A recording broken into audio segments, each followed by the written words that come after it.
Hey everybody, Keylime here, this time with a tier list video update. So I originally made this tier list video and it was like a solid hour and a half, I believe, and a lot of people seemed to like it, generated a lot of good discussion, but I figured I would take some time and do some updates based on me playing some more, talking with folks some more, getting to experience a little bit more of what's going on. So I do have some minor updates, and of course I want to add Champion of the Gaard into the list. So, with that being said, I want to make some adjustments, and I'll start by pulling people from the bottom up, I guess, or moving them around a little bit, I guess. So I'm going to be shifting, let's start with Pharaohs, actually. So Pharaohs, I think I'm actually going to put him here-ish. The reason for this is because even in PvP, I originally rated him lower because I essentially said he's for soul farming and soul farming only, and after that you'll essentially never use him again. That is still largely true. However, what I have observed is that I can put together fairly competent teams with Pharaohs in it for PvP. The main issue you'll have with him is that it takes a couple shots to really wind him up. So like the first shot's going to suck, the second shot's going to be okay, and then the third shot's starting to really do some serious stuff. So if you put him in a purple mana generation kind of lineup, he can actually do some pretty serious things, but that wind up is really still going to be whatever hurts him as far as like general usage. But I did want to show him a little more love than I gave him before. Beyond all of that, I do want to move Zool up. So Zool, after I've used him, well, I can't say, no, I have not used him. When I spoke about him in the last tier list video, I mentioned that he can only be fired once. This used to be the way that he worked, but apparently he was changed and then bugged and then changed, so at this point in time he can fire multiple times. When he does his attack, it is like purely devastating. Like it'll basically kill whoever he shot and probably whoever's at the top of your lineup, since it's spawning a bunch of skulls. It's also freezing and burning everybody. So that spell effect is pretty devastating. Even though it requires a good amount of mana to actually get it going, that's really not that big of a deal.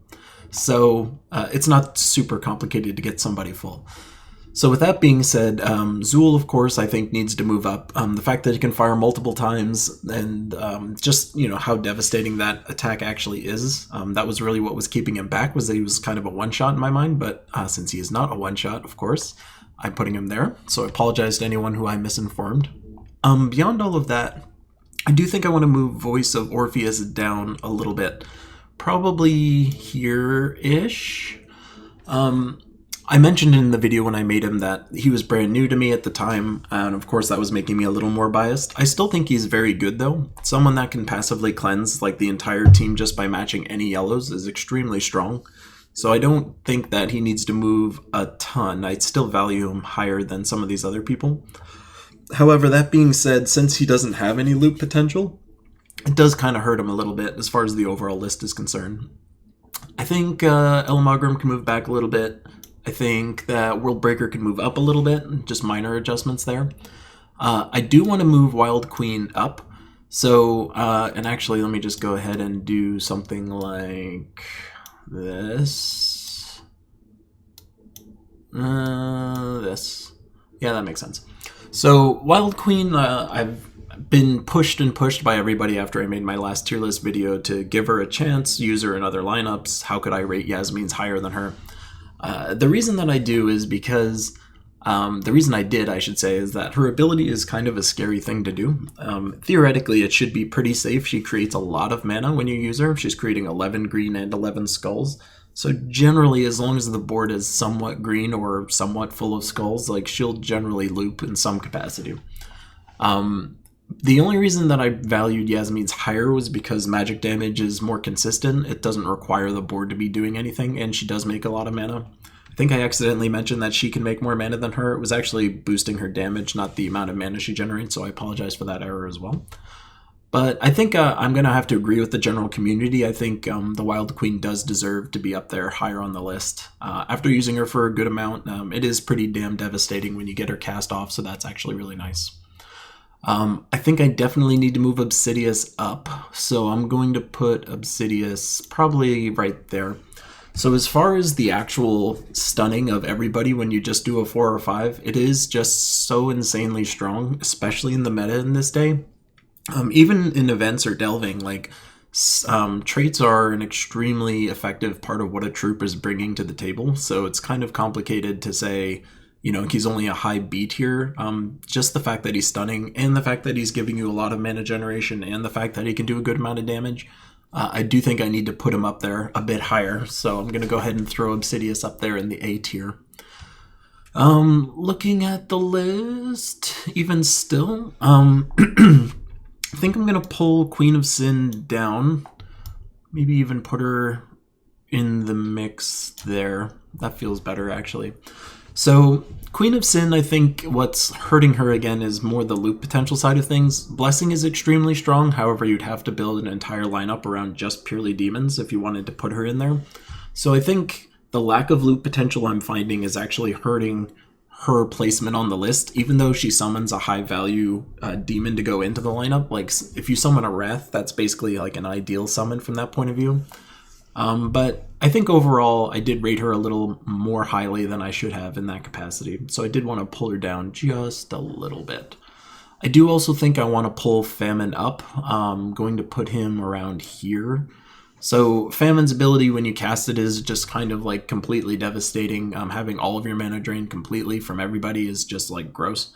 So when you've gone up against a Famine, you may have experienced this, but I do think he deserves a little more tier placement than I originally gave him. As I'm looking at this more, I feel like Voice should probably be there, actually. This doesn't, yeah. I think I'm going to do Weaver there, Catcher's there. That feels better. Maybe even Worldbreaker there. Yeah, that feels a little better. So I think that's about all of the tier list adjustments that I wanted to make. Generally, everyone that was bad is still bad. Even though Death has gotten an update since I've posted this video, he's generally not any better. They boosted his damage, but that's not at all that noteworthy. So I think overall, everything that I said in my last video is still largely relevant. I think it's more... everything that I've said about what these people do and what makes them good or bad is still relevant. I do think after messing around with them all a bit more, I do want to make these minor adjustments just so that way this list is more indicative of how I actually feel, especially as the game evolves. I never want this tier list to be a stale thing. I definitely want to make sure I'm putting in some updates. However, that leaves us with Champion of the Gaard. So I haven't really talked about Champion, at least off stream, that much. So as far as Champion's doing, think of him as kind of like Stonehammer. He's got this ability which is going to give him a crap ton of armor, and then he also generates a mix of blue and red gems. If there happens to be skulls on the board, like 13 or more, and this is regular skulls or doom skulls, when he was initially released this was bugged and it was just counting regular skulls. However, it's been since patched, so this is definitely doing the armor benefit thing regardless at this point. So if there's a bunch of skulls on the board, he'll gain a bunch of armor. So he kind of plays a lot like Stonehammer again, where he's just this very turtley dude up at the top. He's a lot more resilient than even Stonehammer is, since he has this spell reduction on top of the skull reduction. Stonehammer, of course, has better skull reduction, but this person having spell reduction on top of it, I think makes this a lot better. I really don't put any stock at all in this gaining 1 to all stats every turn thing. Like, he is a very turtley troop, so you could argue he's probably, of all of the +1 stat troops that are in the game, like Champion of Anu or Scorpius, he's the best one of those as far as, like, it makes a little more sense that he's going to drag a game out because he has this ability that just keeps pumping him up. But even that being said, since he takes red himself and then he makes red, he's basically sapping up all of the red mana that he's making. So from that perspective, putting red people underneath him is kind of like I'll call it like a sucker bet, if you will. Like, it feels like it's a good idea, but it's really not. So I really don't think building a red-oriented lineup around him makes a lot of sense. I do think what makes a lot of sense, however, is putting a blue-oriented team underneath him that can do stuff with red. Since he's going to be making a bunch of red just by his cast, you'll be filling up the people below him with the blue you make, and then you can use the red to your advantage since it's on the board. So something that I was actually running this with was someone like Champion of the Gaard at the top and then a Doomed Blade underneath it, which is a blue weapon that requires 18 mana, but it also turns all reds into Doom Skulls. So a combination like that, for instance, you have a super tanky guy who can take Skullfire back if that doesn't work the way you expect it to. He's also taking the blues that this guy's making, and then he's turning the reds he's making into Doom Skulls. So the synergy between, I think, Champion of the Gaard and Doomblade is honestly the best synergy that exists between like this troop and anything else. And then beyond that, it's just a matter of putting what else you think makes the most sense. I think I ran it with like a Possessed King in that lineup as well.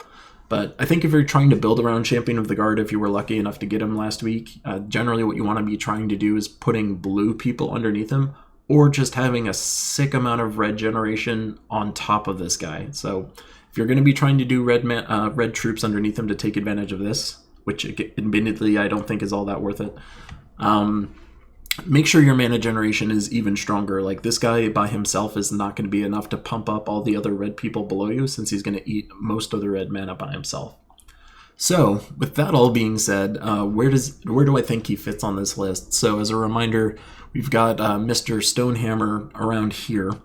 Where I think that makes Champion of the Guard, I do think he is better. However, I don't know if he's dramatically better yet. I've been able to have a lot of success with him in PvP, but again, that's really just because of the synergy with Doomblade. If Doomblade didn't exist, I'm not entirely sure if I'd be able to build as competent lineups around him. So, with that all being said, I think what I'm going to do is put him at the top of this C tier. I think there's a lot of potential in him. I still need to play around with him more, but after getting him, after analyzing him, after using him a good amount, that still feels about right. Like, he is very tanky, but he's not necessarily doing as much cool stuff as you would anticipate based on his spell cast, based on his traits. I do think there's a little more things that need to happen there. So with all of that, I think that's the update to my tier list. So much shorter video this time around. I'm not going to get into every single troop and what they can do again. If you're interested in that, feel free to check out my other tier list video. But as far as an update to the existing one, I think this will be my new standard moving forward, and then all future updates will be based on this. So that's what I think. Those are my updates. I appreciate you guys tuning in. Feel free to check my streams when I've got them going on. I do actually have redeem codes to hand out to people now as a sign of appreciation, and a big thanks to Infinity Plus 2 for handing those to me to hand out to everybody. But I look forward to seeing you guys either in stream or in my next video, and I will talk with you guys later. So see you guys.